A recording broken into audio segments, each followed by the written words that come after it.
Hello, everybody. My name is the Critical Wizard, and welcome back to another edition of Critical Critiques. Today, I'm going to be looking at the Transformers movie. This is a movie from, I believe, 1986, seeing as how this is the... Oh, wait. No, this is the...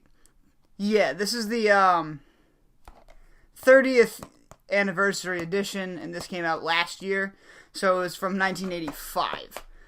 This movie was one of the first, movies I can remember watching, in terms of, having a movie that I can still, watch to this day, and still find some enjoyment in. And it was, when I first was watching it, it was such a long time ago that it was, on a VHS tape.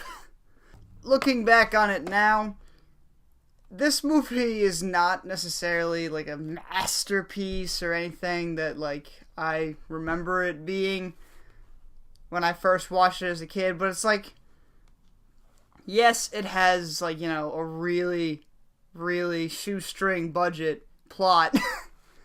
And yeah, it kind of, has a lot of, bad animation and a lot of other stuff, and those typical 80s quirks that it's this is a kind of really dated film.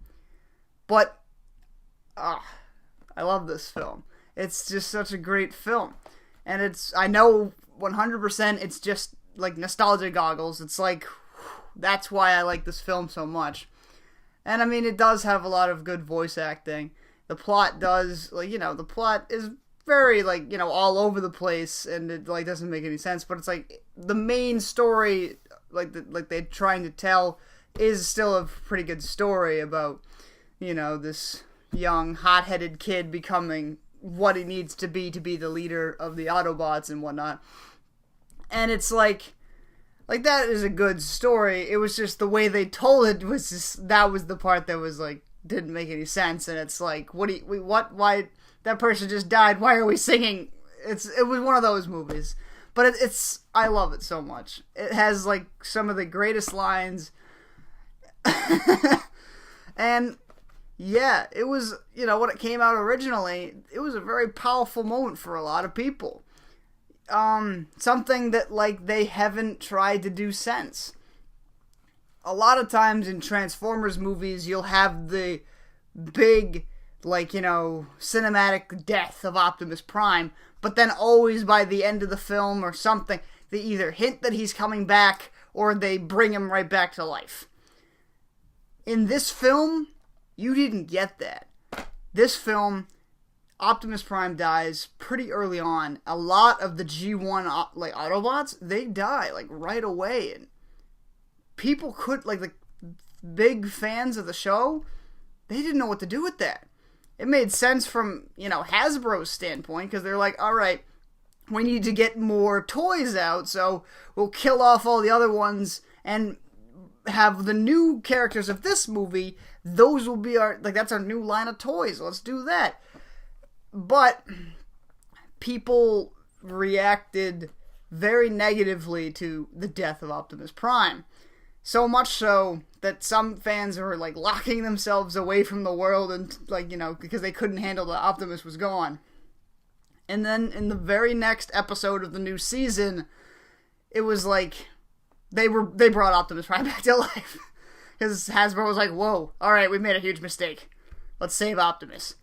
So there was a lot of very good moments in this movie, and obviously I love it because I remember it very clearly from my childhood, but I understand as, an adult and a movie goer myself, and I see all these newer films, this is in no way as good of a film as it is. If you had no idea what this was, and you sat down and watched it, you would think, yeah, that's alright. However, because I have my history that I do, and I love everything about this movie. Anyway, I sit down and watch this movie, and I'm perfect. Masterpiece. How could anyone hate this? But then again, the logic side of my brain is like, okay, I can kind of see that. But I love it for its bad. Honestly, it's one of those movies where it's like, yes, I know it's not the greatest thing ever, but I still love it as if it is. And if you have a problem, that's perfectly fine. I will never have a problem. So, that is my opinion on why I think that the 1985 Transformers movie is a really good film.